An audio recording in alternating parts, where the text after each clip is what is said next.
Welcome to the Creating Wealth Show with Jason Hartman. You're about to learn a new slant on investing, some exciting techniques, and fresh new approaches to the world's most historically proven asset class that will enable you to create more wealth and freedom than you ever thought possible. Jason is a genuine self-made multimillionaire who's actually been there and done it. He's a successful investor, lender, developer, and entrepreneur who's owned properties in 11 states, had hundreds of tenants, and been involved in thousands of real estate transactions. This program will help you follow in Jason's footsteps on the road to your financial independence day. You really can do it. And now, here's your host, Jason Hartman, with the complete solution for real estate investors. Hey, everybody. Fellow voters, fellow citizens, good day, good day. It is voting day in the United States. I know we have viewers, listeners, followers from 189 countries worldwide, but in this country today, it is a big, contentious election, and this is not our election coverage. This is just a quickie because, I don't think we're going to know very much today. We had planned to do election coverage tonight, but again, we are going to wait and do an election recap tomorrow night. Now, who knows what we'll even know tomorrow? Maybe we'll have to postpone that one. In these crazy times, this could be tied up in the Supreme Court for weeks. Who knows what will happen? Who knows what will happen? But it will sure be interesting. I hope you went out and voted. And I hope you went out and voted against Joe Biden, who is a complete idiot and unfit to be president. And I'm not saying Trump is the greatest guy in the world, but, I understand why people don't like him. It's clear, right? But I understand why people like him, too, because he's kind of kept his promises, which is a super rare thing. Whether you like his promises or not, it is a super rare thing as a president. But just thought we'd dive into a couple things. This is an intro for our podcast. The full podcast will be posted in about an hour or so. But I thought in the intro portion, I would share a few things with you. Might as well just go live to share this stuff. But again, tomorrow, our full election recap is planned for 5 p.m. Pacific time, 8 p.m. Eastern time. Tomorrow night, hopefully we'll know who the president is by then, but if not, we're certainly going to know about some of these crazy ballot initiatives in my former home state for most of my life, the Socialist Republic of California. Yeah. Boy, there's some crazy stuff on the ballot in California. And, why is that important? You might be thinking, Jason, I don't live in California. I don't care about California. Folks, as California goes, so goes the nation. Things that happen in California tend to be contagious. Why is that? Well, because the government in California, when they can get away with something, other governments who are hungry for tax dollars, they look around and say, wow, this passed in California. Maybe we can pass a watered down version of it here. We realize we're not a crazy state like California, but maybe we can get some additional tax revenue. And so it is important. And remember something, love it, hate it, if it were a country. And again, I am not crediting the current California regime for this at all. In fact, it's much to their discredit.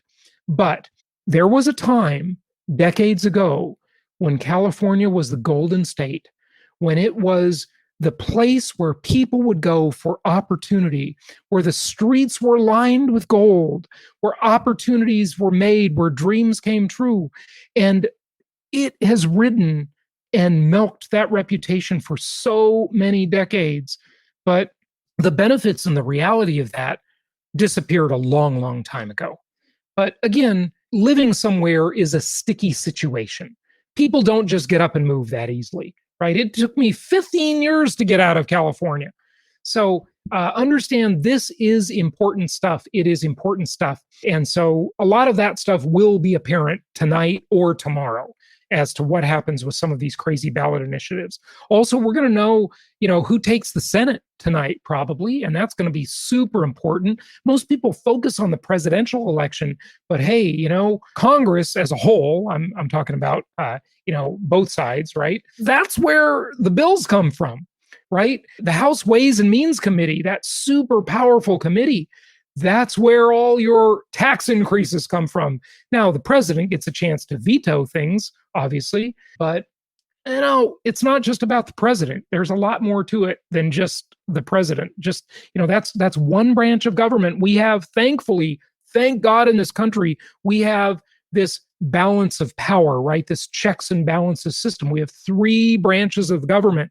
We have the executive, the judicial, and the legislature. So we got a Supreme Court. Trump just pushed through his pick. And that was great, right? We saw that last week or the week before. And now if the Democrats win, they want to pack the Supreme Court. They want to take it from 9 justices to 13 justices just so they can have their picks on the Supreme Court and get what they want. That is absolutely absurd. Let's hope that never happens because it's completely ridiculous, of course. And, I say this regardless of what side of the political aisle you're on. Folks, you got to just remember that, I don't know, I think it's just long past our culture. Nowadays, sadly, everybody's just out for whatever they want, whatever they can get. It's awful. It's awful. What happened to, I say to my podcast listeners all the time, I say, you must watch old movies. You must watch old TV shows. You must read old books, and you must listen to old music to see how screwed up the world has become. And, listen, in a lot of ways, the world is better than it used to be, but in a lot of ways, it's really worse. So it's a mixed bag, obviously. To gain perspective on how things used to be, you must consume old media.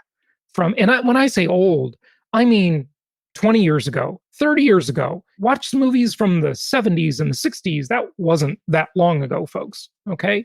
I'm not talking about reading books from 1850. All right? I'm not talking about reading books from when Gutenberg invented the printing press. I'm just talking about, stuff from a couple decades ago when you were probably alive. Look at how much the world has changed. It helps spark your memory, right? It helps you remember how things used to be. That is very important. There used to be a sort of a decency to things. Sadly, so much of that has gone away in the world in which we live. It's not all bad. There are a lot of things that are much better now than they used to be. So it's a mixed bag, right? It's definitely mixed. All right, let's jump into a few things here. Then I will let you go. First off, speaking of old things, remember Johnny Carson? This is from 1987. Johnny Carson talking about one of our presidential candidates. And it's interesting to get this insight from 1987 about one of the people you may have voted for today or recently. Let's listen in. Now, on the political scene, one of the Democratic candidates is Senator Joseph Biden. Have you seen the problem he's been having? He went around and made a speech. And apparently, he quoted I think it was a British politician, took his speech and kind of paraphrased it as his own. And then the press got on him. And then he was charged also with taking part of Bobby Kennedy's speeches. And Biden says, not to worry, he reassured his staff. He said, we have nothing to fear but fear itself.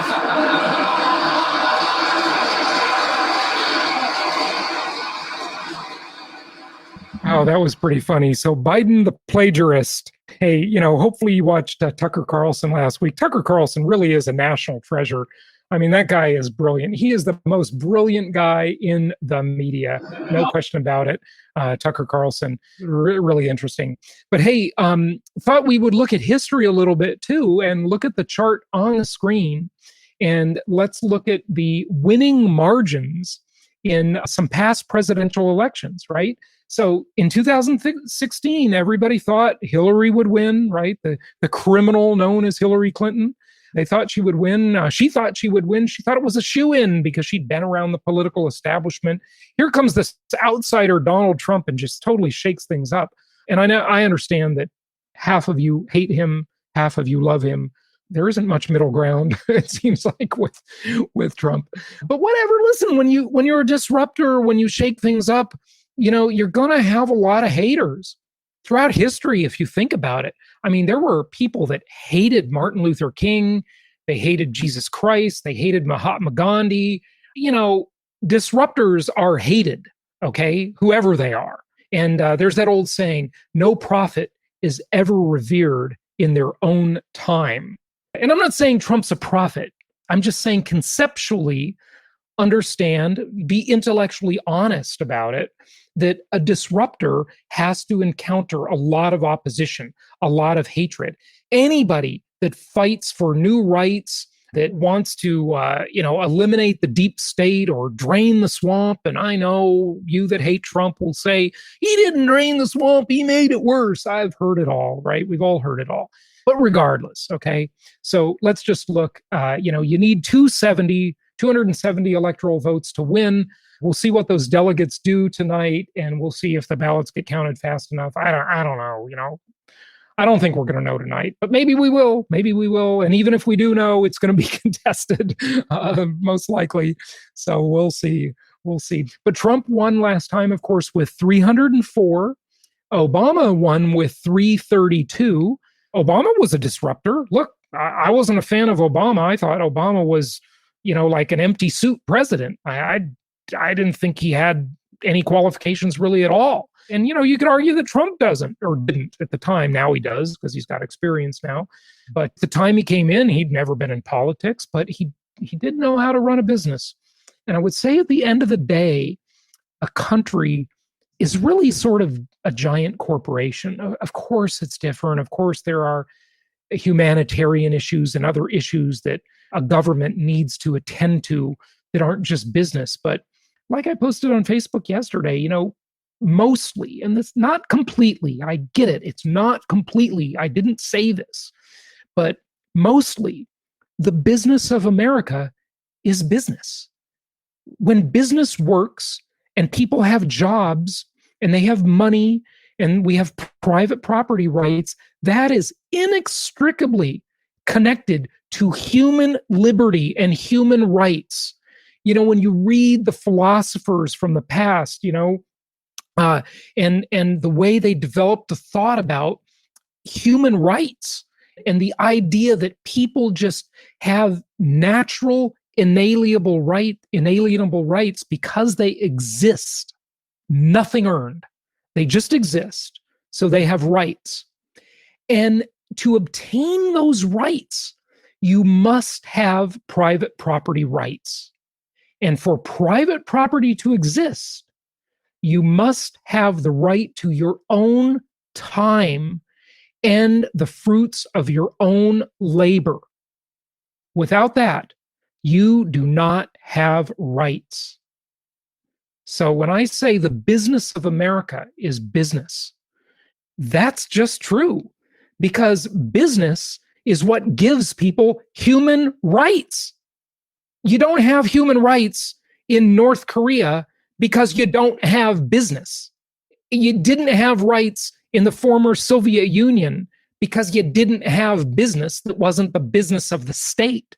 It wasn't the private property of the people. In Cuba, you don't have human rights because you don't have, I know you do a little bit in all these cases, especially Cuba. There are some European companies and so forth in Cuba. I get it. But they're largely beholden to the state. And that old saying, I think, is really important. And here it is.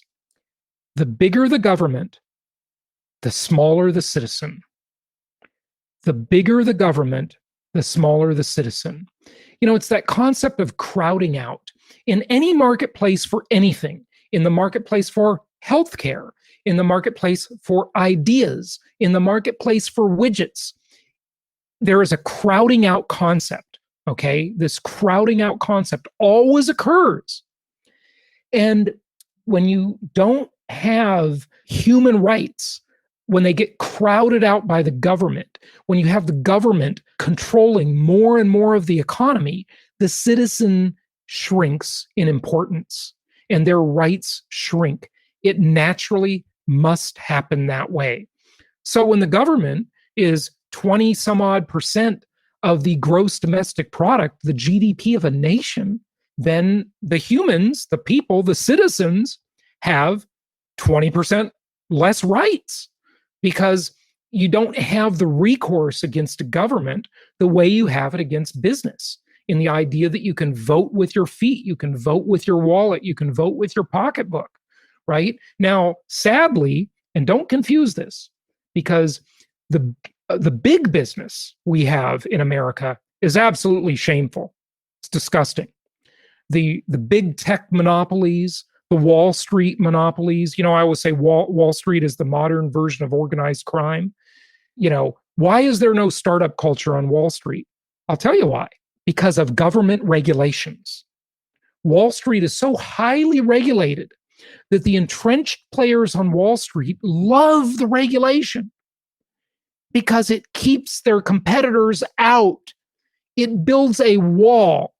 Everybody says, well, Trump would build a wall. Well, Goldman Sachs built a wall around their business, okay? JP Morgan Chase built a wall around their business. And so they keep startups, they keep competitors out by building these walls of regulation. And the government, when they become a competitor, any government, right? When they get big and they make all kinds of regulations, all that does is guarantee a concentration of power for the already established players in that market. That could be Google, it could be, or Alphabet, I should say. It could be Facebook, it could be Amazon, it could be Goldman Sachs, it could be JP Morgan Chase, it can be Merrill Lynch, it can be anybody. The more regulated, the more the government gets involved, the more the big entrenched competitors get to consolidate power. You'll hear them on TV saying, oh, there's too much regulation. They grouse about it. But in reality, they secretly love it. They love the regulations. And listen, you've heard Mark Zuckerberg say it himself.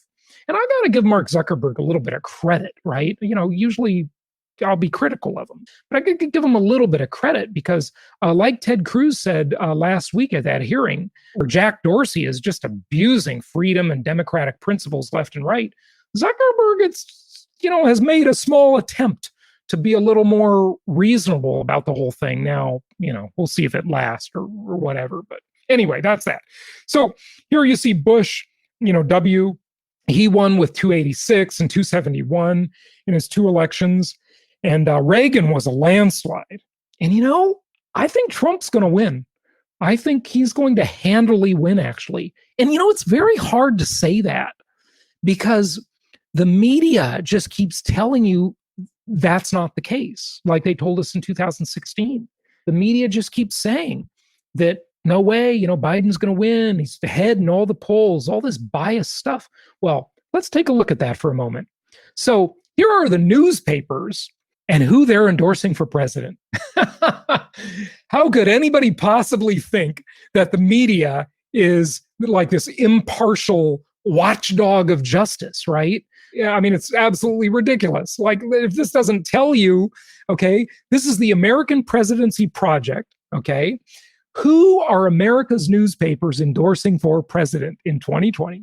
2020 general election, editorial endorsements by major U.S. newspapers. Joe Biden has got 47 of them. Trump, only 7. Now, why? Well, Trump says he hates the media. And he's exposed the media, and he's held them to the fire, and he doesn't put up with their bullshit. Hey, I should bleep that. He doesn't put up with their bullshit. There's my bleep. Okay, this is an adult program.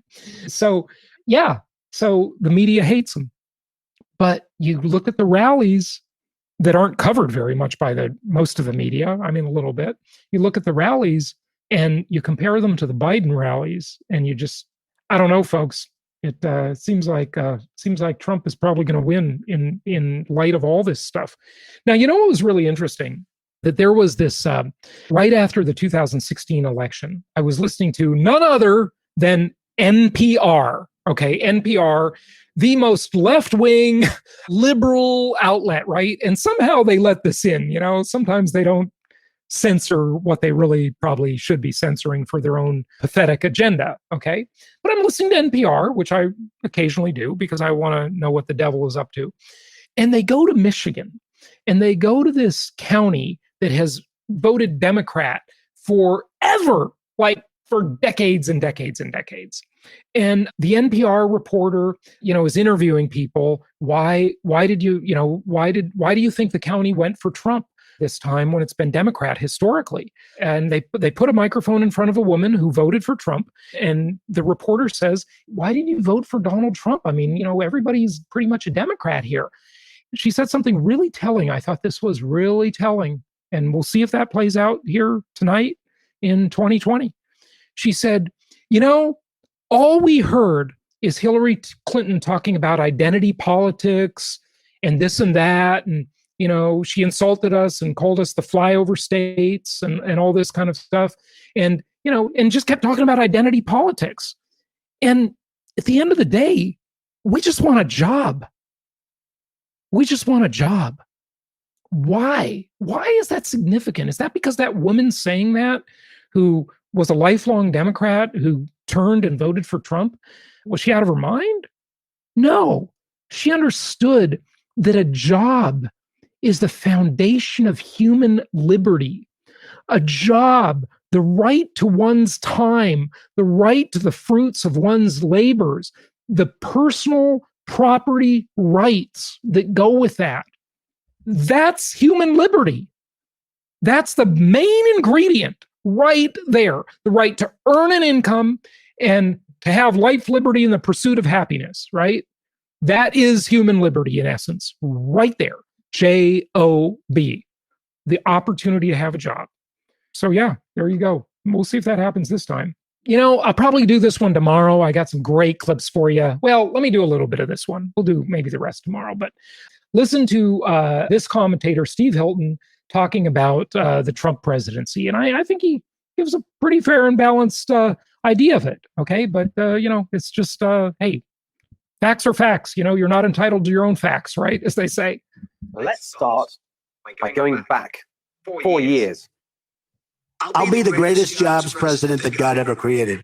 Well, he was. He delivered the highest number of people working in American history, the lowest unemployment in 50 years, the lowest for women in nearly 70 years, the lowest Black, Hispanic, and Asian unemployment ever.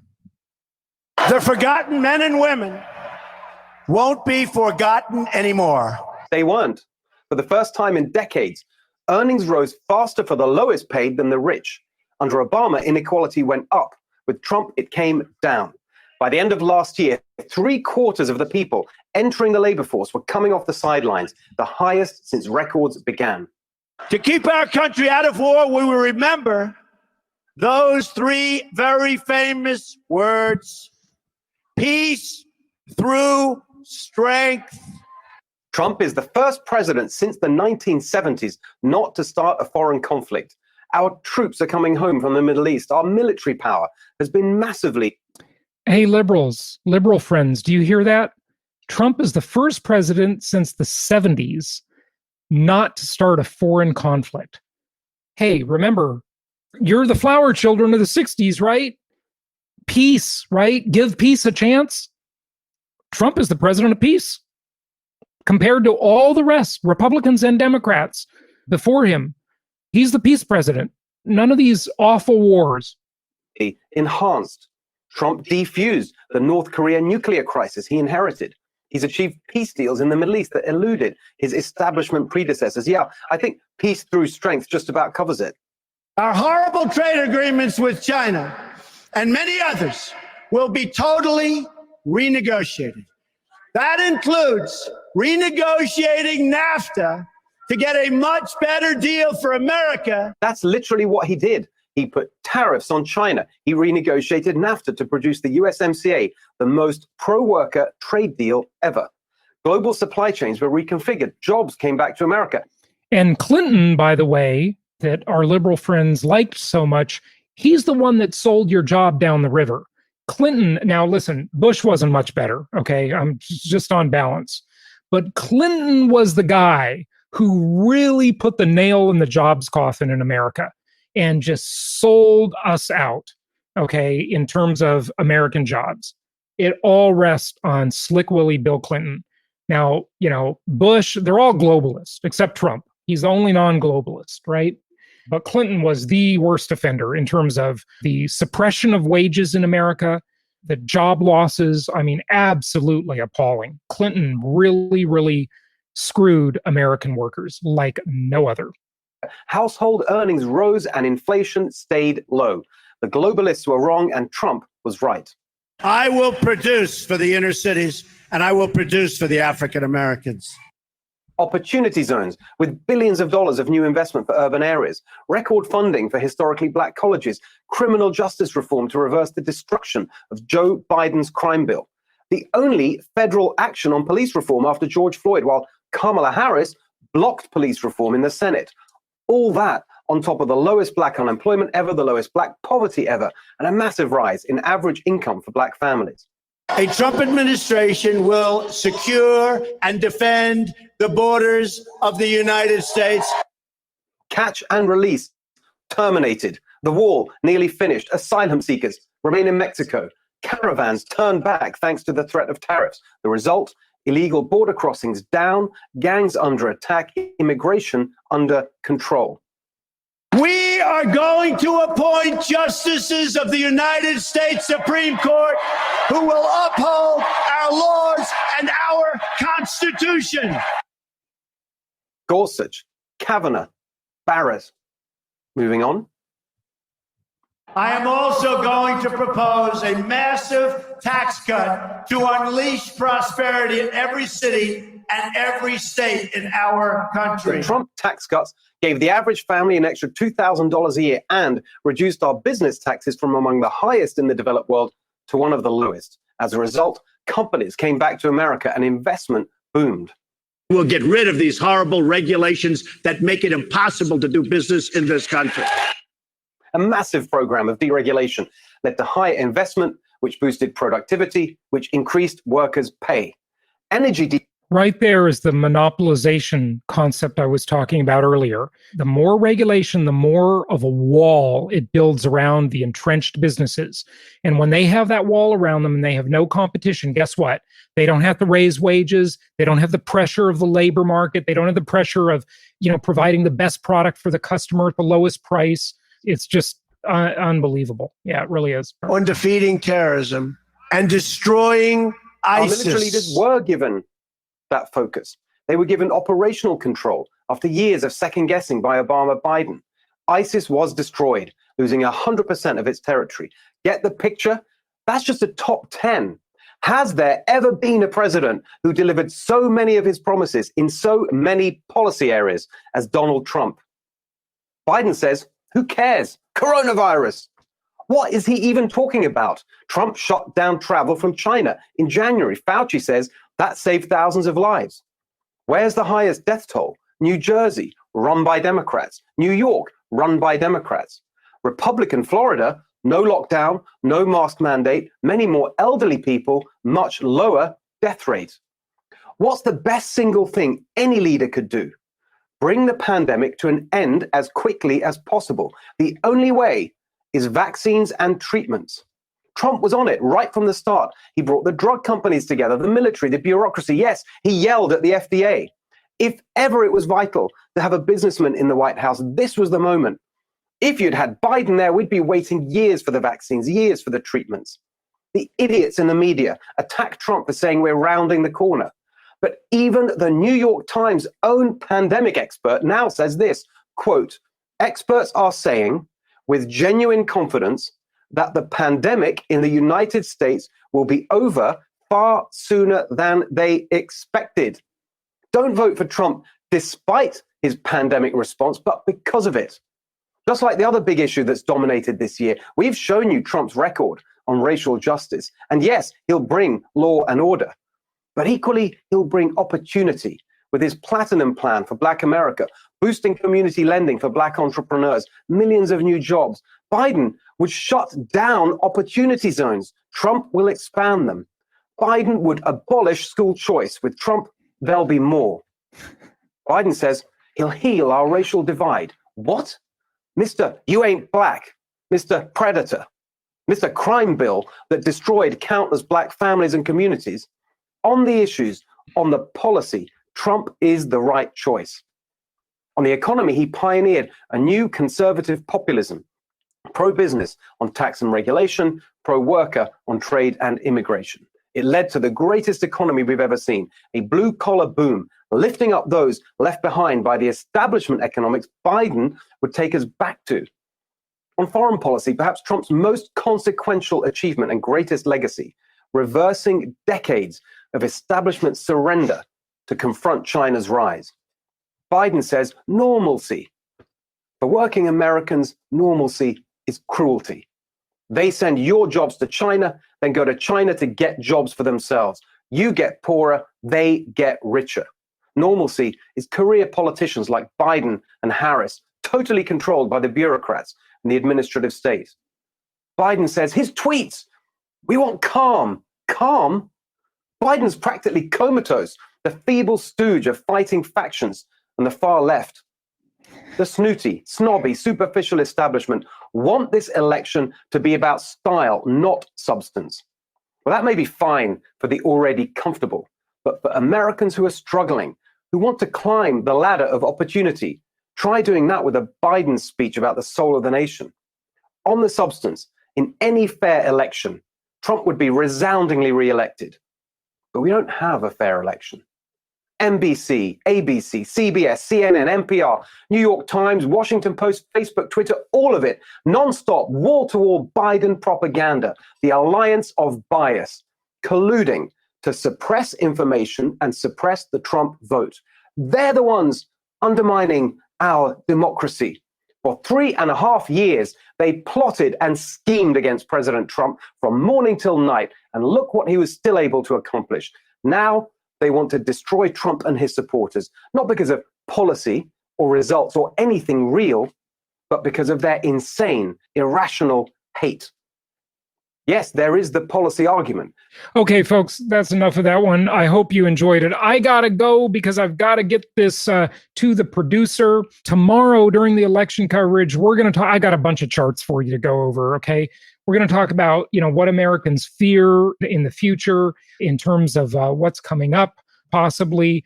This is interesting, though, because this is before the election, so we do need to talk about this one real quick. Republican satisfaction has been rising ahead of the election. Still nobody's that satisfied, so just keep it in context. But it's interesting, this is the only one that's like way up. The independents are, and by the way, I'm a registered independent. The independents are sort of flatlined. The Democrats down, came up a tad. I think adding Harris got them a little better off. And we're going to talk about the law enforcement powers because that's been a topic of the show lately. But hey, folks, we will see what happens tonight. Hopefully we'll have some news. I may come back and join you tonight if we get any big news. But if not, it'll be tomorrow. And oh boy, we still got some comments coming in here. Let me just and by the way, thank you for all the nice, kind words, everybody. David, thank you. I am not running for president. Not that I would win, or could even be a contender, but I'm not running. Okay, so just want control back of my properties. Yeah, I agree. Sold half my Seattle rentals. That was a good idea to sell those Seattle rentals because Seattle's a disaster. All right, everybody, if you didn't vote yet, go out and vote. Cast the right vote, cast the vote for smaller government, meaning bigger citizens. The bigger the government, the smaller the citizen. Just rejoice in the fact that if you're listening to this, you probably live in a free country somewhere, okay? Somewhere in the world, you are lucky and rich just right there, no matter what happens. And just remember, it's a lot of my conservative friends. When Obama got elected the first time, they thought the country was going to go to hell in a handbasket. And I said to them, look, it takes a long, long time to destroy such a great country with the checks and balances that it has. So even if your candidate doesn't win, if you're senator, if you're president, if your propositions or referendums, whatever is true in your state, if it doesn't work out the way you want, just remember, you still live in a free country if you are watching this anywhere in the world. So congratulations for that. And I wish you all the best. We will talk to you very soon. Happy voting and happy election watching.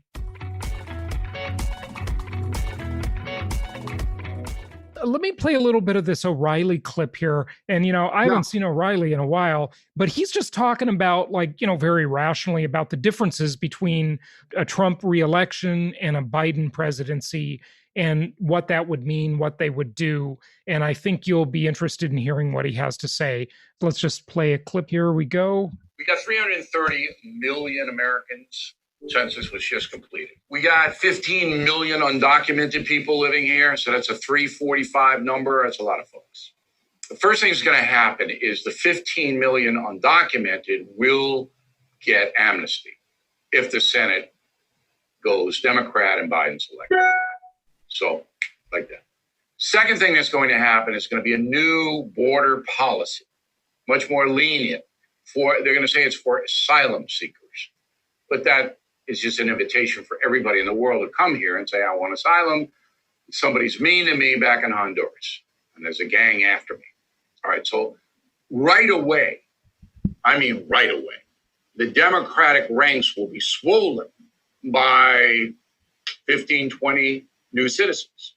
Million. Eventually. It's not going to happen overnight, but that's what they want. The Democratic Party wants. Which, by the way, what's interesting about that is a lot of people have predicted, if Trump loses, then he will be the last Republican president for who knows how long, because the Democrats will build in their voter bloc. And O'Reilly misspoke. He said 15 to 20. He meant million, right. 15 to 20 million new Democrat voters.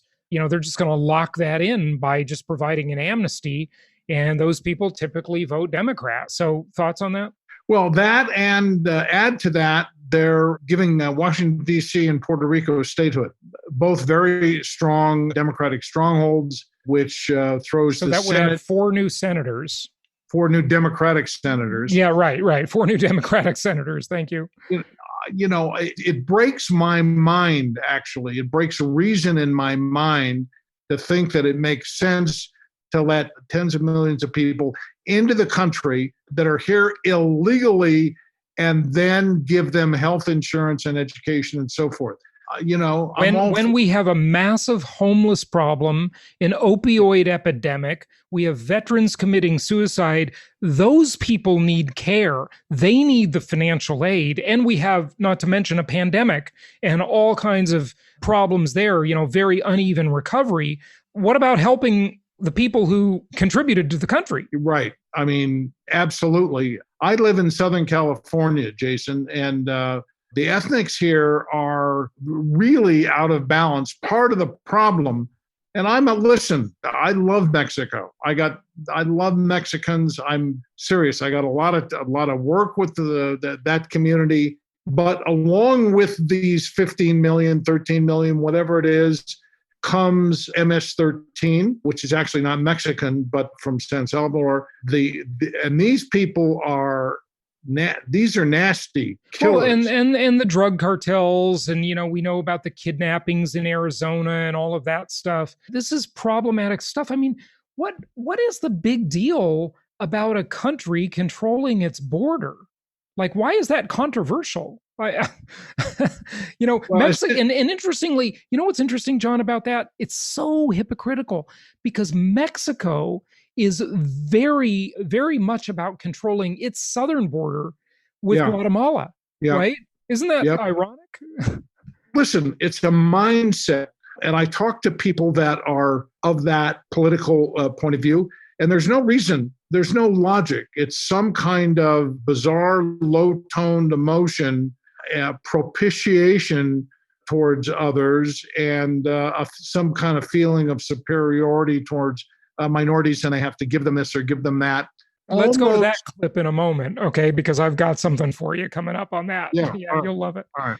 You'll love it. You'll love it. Let's hear a little bit more from O'Reilly here for a second, okay? Because he says a few interesting points. This is what it may mean to all of us, folks, so we'll see. Number 2, they're going to mess around with the Supreme Court somehow because they don't want 6 justices doing the bidding of traditional Americans, which I don't think they do anyway, but that's what the Democrats are. So they're going to start to mess around. That gets complicated because it'll be litigated. So whatever the Democrats try to do is going to go into litigation. Someone will sue, and the Supreme Court will have to hear a lot of these cases. All right, then they'll be rattling about Puerto Rico being a state in Washington, D.C. I don't think that's coming fast. But what will come fast is the tax rise. Now, I don't know how the stock market is going to react to a Biden victory. I don't know, right? No one does.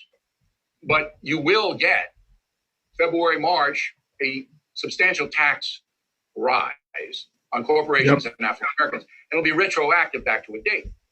I don't think they can make probably it January, back to the Trump administration. So it'll probably be January, right? And that'll roil the economy. Roil is R-O-I-L.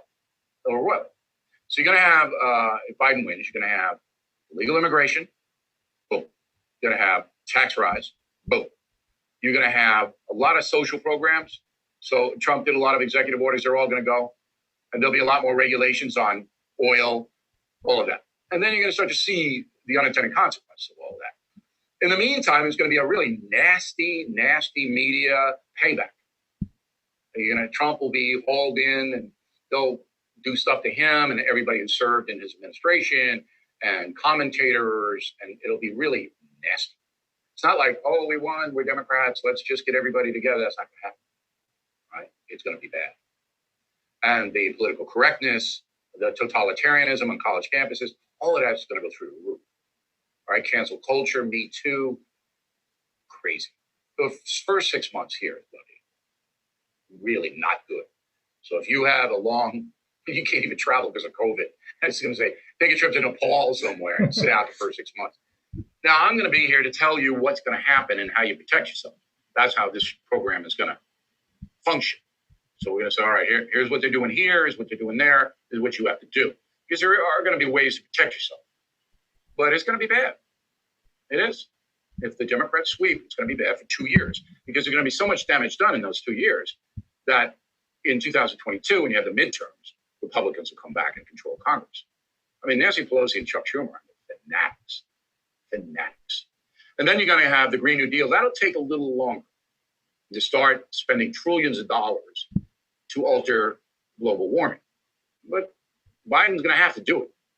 And then his cabinet position, got a new attorney general. That's going to be like Obama's attorney general, Holder. Not going to enforce the law. Crime is going to go crazy everywhere. I think he's right about that. I mean, look at the crime already in these Democrat-controlled jurisdictions. And I mean, a state of lawlessness, huh, John? I couldn't agree more. And you make a good point. Look at it now with Bill Barr as the attorney general. And they've been arresting, hundreds and hundreds and hundreds of people at these so-called protests, at these riots. If there's a Eric Holder type attorney general, God help us.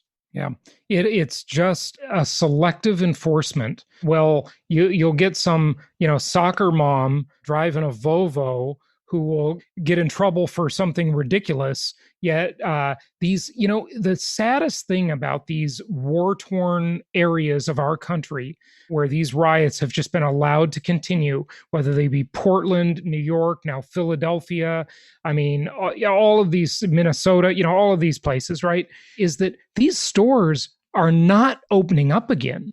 Because, John, I don't think they'll ever be able to get insurance. And if insurance companies will write insurance for them, they're not going to be able to afford it.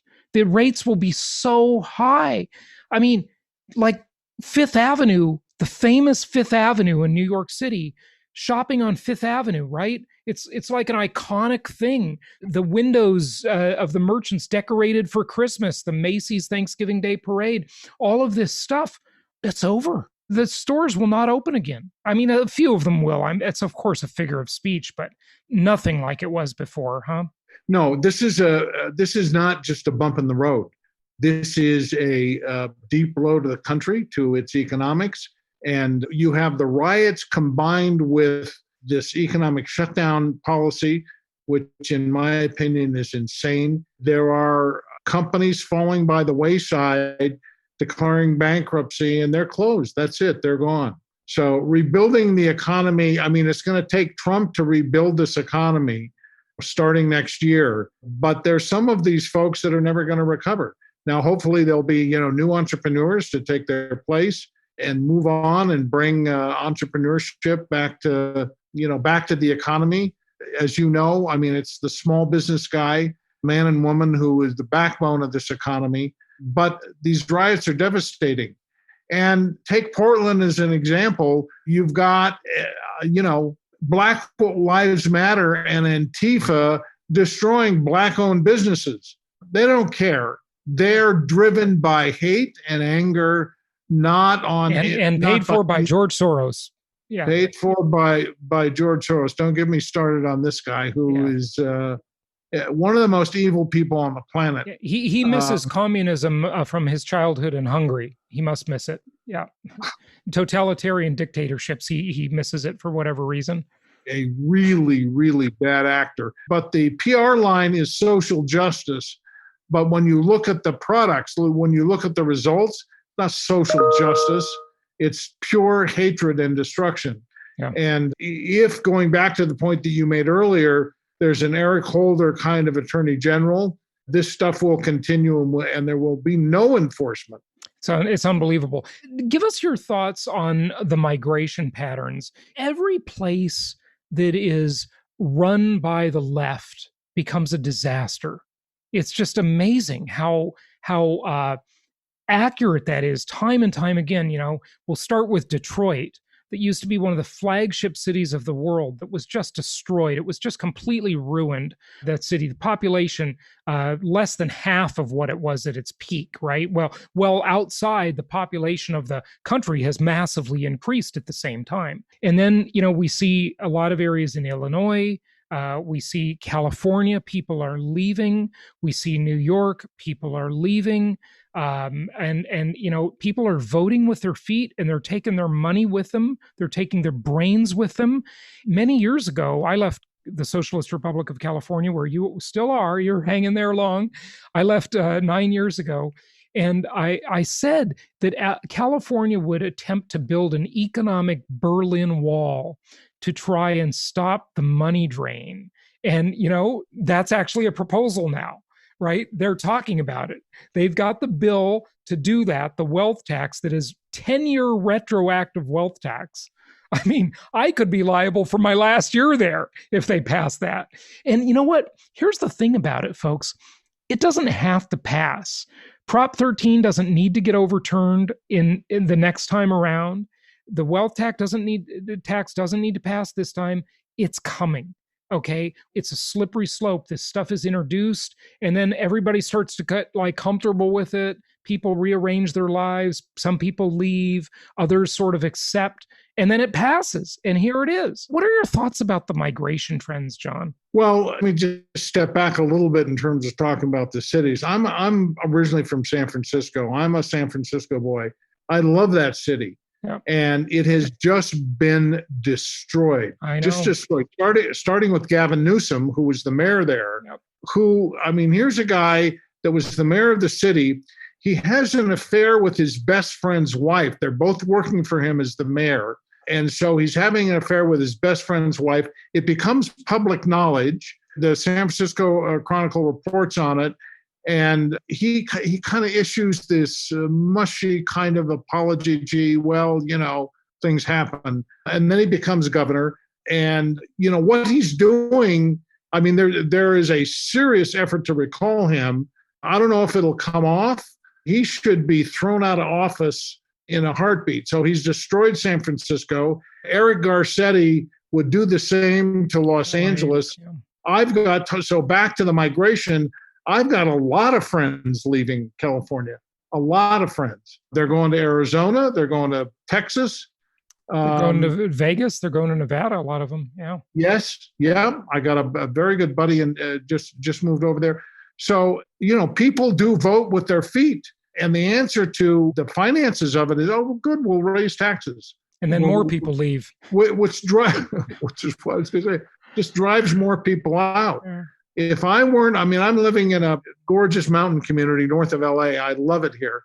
If I weren't here, I would pack up and go. Yeah, I understand. If Biden wins, you combine the California tax with the Biden tax, your effective tax rate in California would be 62.8%.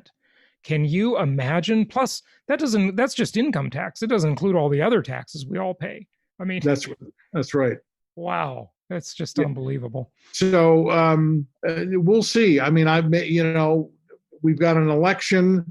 We've got possible recall of him. The California legislature, I don't know what to do about that. I mean, it's like they passed laws up there. They passed a law up there setting up a committee to look into reparations for people that were whose ancestors were slaves.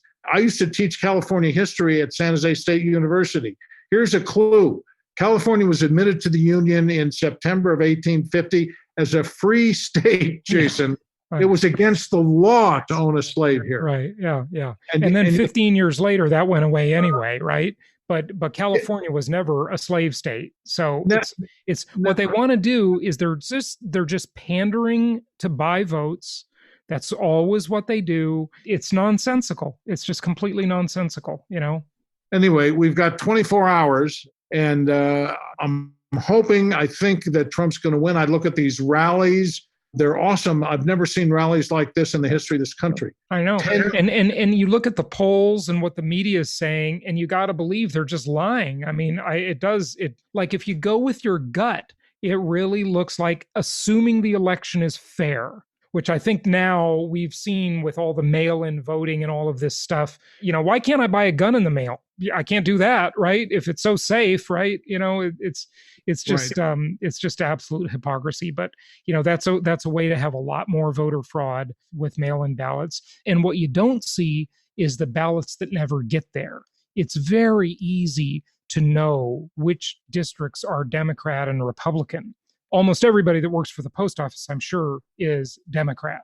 Be pretty obvious. No, I don't think anybody would have to disagree with that, right? You can tell which areas lean to the right and which lean to the left. So if the mail delivery person sees the ballot, which is clearly marked, right? You know what it is in the envelope. You don't have to open it. It just somehow doesn't get there. It's just so easy to suppress votes. Yeah, it's pretty scary. That's an added coals to the fire of this election. If Trump's elected, God willing, and the creek don't rise, there will be riots, and hopefully, we can bring some peace and ongoing prosperity to the country. If Biden's elected, it's going to get nasty. Just as Bill O'Reilly was saying, taxes are going to go up. Social justice will prevail. Political correctness will prevail. Which the name of that is such a misnomer. There's nothing justice about social justice. That is such a scam. That name is a complete lie. The social justice warriors couldn't care less about social justice. I mean, that's the irony of the whole thing, right? You're absolutely right. But John, I'd like to play this little clip and we'll wrap it up. I know we probably got to wrap it up. And I'd also like to just get your take on a couple of financial things before you go, sure, if you have a minute. But this is just interesting because it just shows the way mostly elitist white liberals view minorities. And it is so insulting. It is so ridiculous. Here's a little clip on that's pretty interesting. Yeah. I'm Ami Horowitz, and I'm here in Berkeley, California to find out if voter ID laws suppress the black vote. Do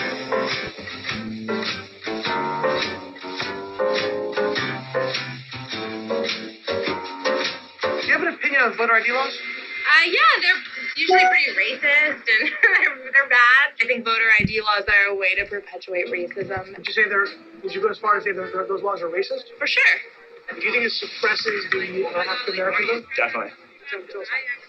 Because they're less likely to have state IDs. Minority voters are less likely to have the kinds of IDs that have been described or required. These type of people don't live in areas with easy access to DMVs or other places where they can get identification. You can always get IDs you do over the internet.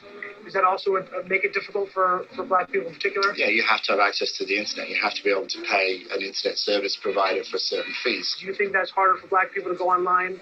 Well, I feel like they don't have the knowledge of how it works. A lot of people have smartphones, but you might not have data. For most of the communities, they don't really know what is out there just because they're not aware or they're not informed. I also think there's a repression of black voting with how if you're a convicted felon, you're not allowed to vote and everything. And when you look at swing states like Florida, that's a huge population of the African Americans Now I'm here in East Harlem to ask black people their thoughts on what you just heard. Do you have ID normally? You carry ID around? Yes, I have state ID. Do you carry ID? Yes, I do. Do you know any black person who doesn't carry ID? No. Everyone that I know has an ID. Well, why would they think we don't have ID? That's a lie. Why would they say that? Do you have ID? Yes. Because I have my ID and my friends have their ID, so we know what we need to carry around. Yeah, everybody that I know have ID. Like, that's one of the things you need to walk around with New York with, ID. Do you know any black adult who does not have ID? No, I don't. Is it a weird thing to even say that? Yes, it is. What is this, some type of trick candy cameras? I know, right? That's the only thing I brought with me. Those are legit IDs. I heard a lot also that black people can't figure out how to get to the DMV. Really? What does that say to you? I know it's that. It's on 25th Street. Do you know where the DMV is, Ryan? It's on 125th Street and 3rd Avenue, I believe. You know how to get there? Yeah. Do you have a problem getting there if you have to get there? No. I know these sound like silly questions. You know how to get to the DMV? Of course. You know where it is? Yes. You can get there? Uh-huh. No problem. No problem. Just checking. Okay. And I also heard a lot that black people, especially poor black people, have no access to the internet, can't figure out how to use the internet. That's just stupidity, honestly. Everybody has access to the internet. Even a little kid can figure out how to work the internet. I had access to the internet for years. You know how to use it properly, right? Exactly. I do it at work. So, of course, I know how to use it. My kids know how to use it. They all have iPads, iPods, whatever. Your phone has data? Mm-hmm. You can access the Unlimited. internet? Unlimited data. Mm-hmm. I use my phone as a hotspot. What does that say to you for the people who have this perception of black people? They're pretty much ignorant. That's what my thought process was. I just think that's ignorant. Ignorant. That's the very, word I hear very a lot. ignorant. Very, very ignorant. I mean, the white liberal class at Berkeley is so insulting. I can't even believe it. Like, you can't make that stuff up. It's ridiculous. Isn't that just ridiculous? That university is now operating a little bit to the left of Mao Zedong. Yeah. Wow. Where are we going in this country, John? Where are we going with this stuff? This is just, it's absolute. You can't write fiction like this, can you? No, no, you can't. Or you can, because I'm just finishing my 4th fiction book, and I've got a lot of La M and they're the Mexican mafia, which rules California drug trade. Anyway, but when you're educating kids like at Cal, that becomes the problem now. You said at Cal. You mean Cal Berkeley, right? Is that what you said? I mean Cal Berkeley. Yeah. Okay. Got it. I did graduate research there. And my mom went to Berkeley in the 60s, of all things, and did not turn out to be a crazy leftist. Well, that's when I did my research there in the 60s. It was a great university, but what they teach there, here's what you get when you get that kind of education. You get Bill de Blasio, an actual communist who's the mayor of New York City. You know, he went to Havana to get married. Did you know that? No, I did not know that, but why am I not surprised? Steven Spielberg had dinner with Fidel Castro and praised him like crazy, saying it was the best 12 hours of his life, dinner with Castro, meaning that Castro could talk and talk. You know, when he was alive, everybody knew he'd give these insanely long speeches.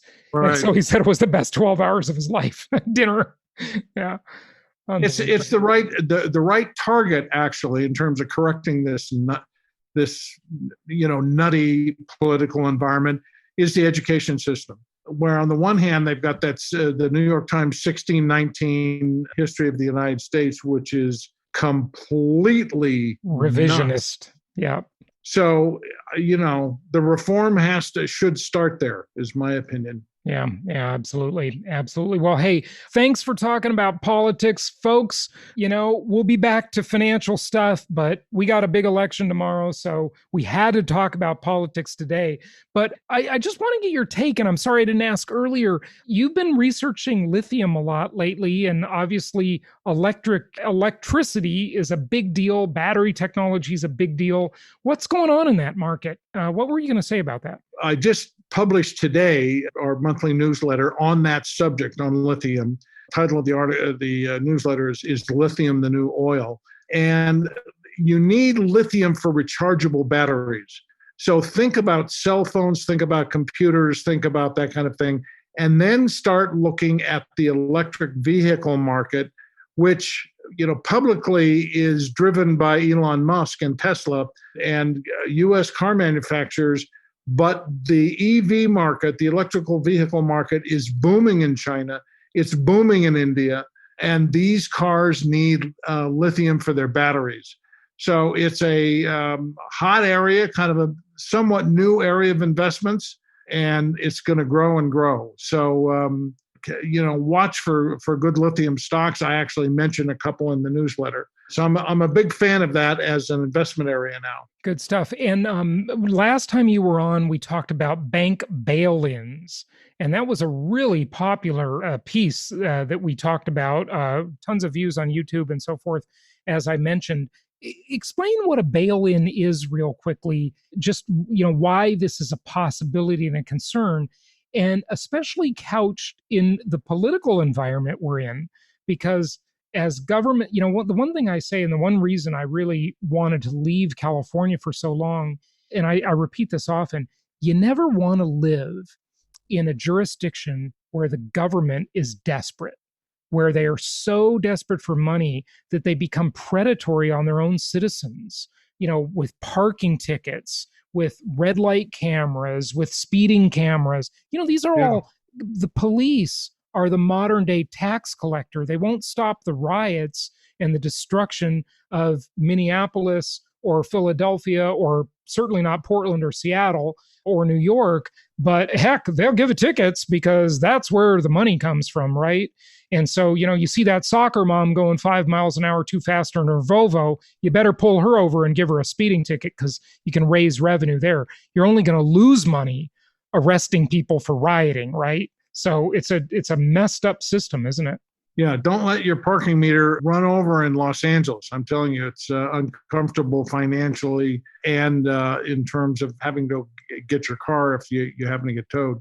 There is, and I'll be brief on this, Jason, and just kind of hit the high points. The bail-in, yeah. There has grown in the last decade or so a kind of security called a derivative.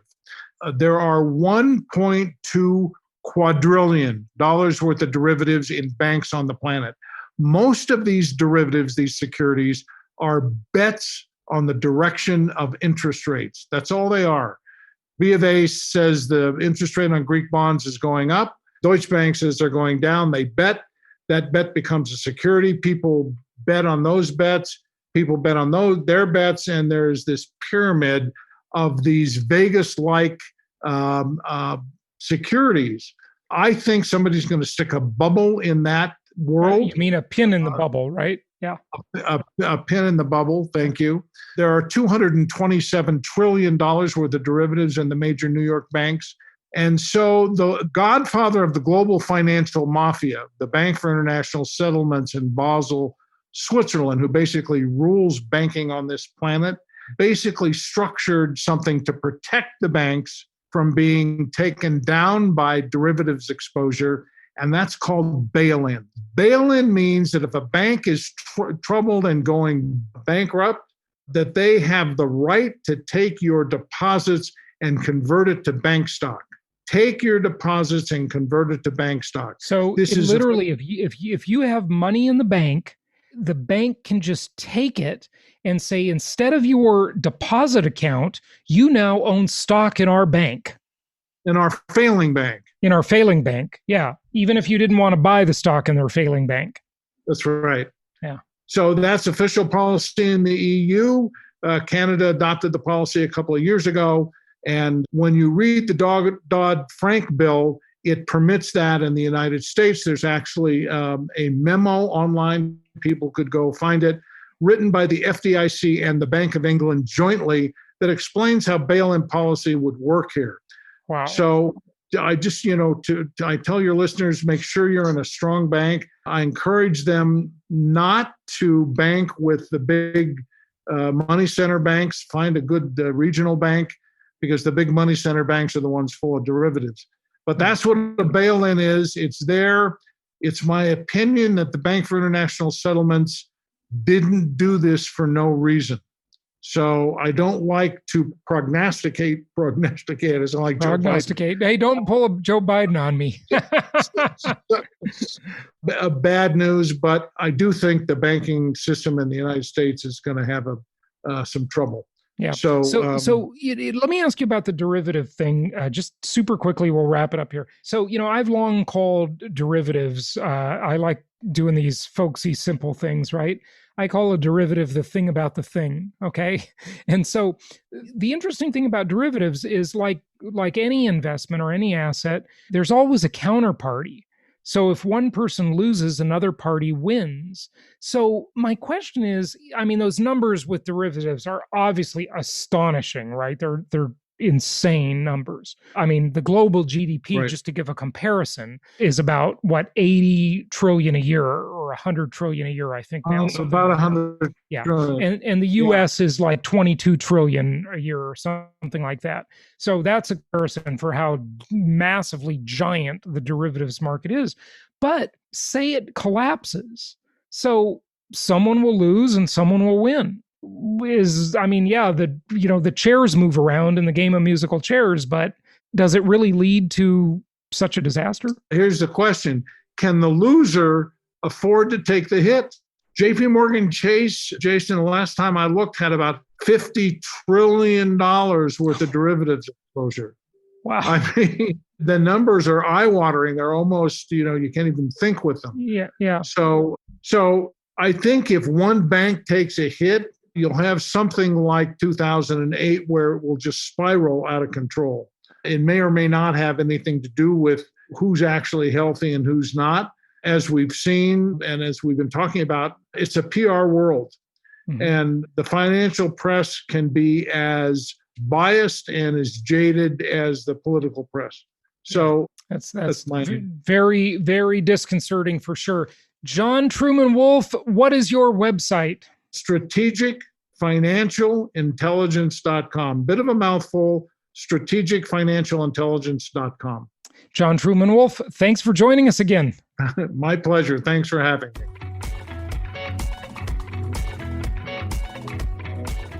Thank you so much for listening. Please be sure to subscribe so that you don't miss any episodes. Be sure to check out the show's specific website and our general website, hartmanmedia.com, for appropriate disclaimers and terms of service.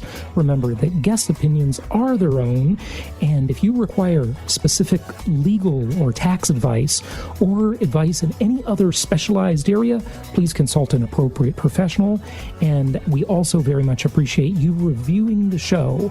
Please go to iTunes or Stitcher Radio or whatever platform you're using and write a review for the show. We would very much appreciate that. And be sure to make it official and subscribe so you do not miss any episodes. We look forward to seeing you on the next episode.